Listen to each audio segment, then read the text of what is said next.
This incident occurred at a residence in Iredell County. According to police reports, following a lengthy standoff, the suspect exited the home wearing a bulletproof vest with juveniles in front of him. The murder victims were identified as 22-year-old Eduardo Cordova of Mooresville and 24-year-old Caleb Loper of Lincolnton. The suspect was identified as 39-year-old Justin Michael Strasser of Cleveland, North Carolina.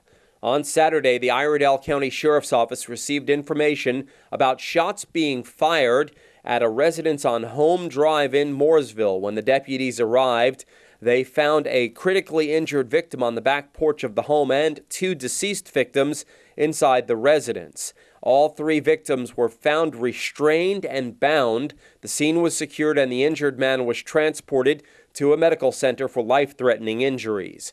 Officers responded to an address on Oswalt Amity Road. There they were met by a man who pointed a gun at them and barricaded himself inside the home and began firing at the deputies with an AR-15 rifle.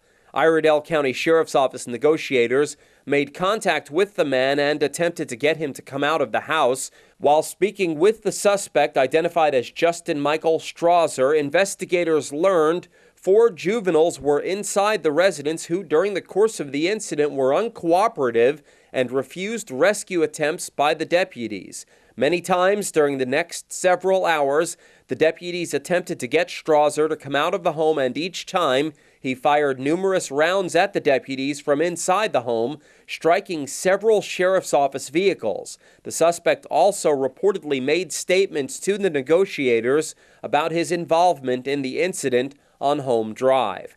After negotiations failed, other tactics, including gas, were introduced into the residence. After the gas was used, the juveniles fled the home. The suspect then exited behind the juveniles, firing his rifle at the deputies. The deputies returned fire, killing the suspect, who was wearing a bulletproof vest.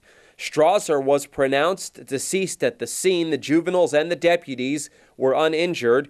The SBI was contacted to conduct an investigation, and 3 deputies were placed on administrative leave, which is standard policy. This was not a random home invasion, according to police. The suspect and victims were known to each other, and narcotics and robbery are listed as possible motives. Reporting for WHKY News, I'm Rob Eastwood.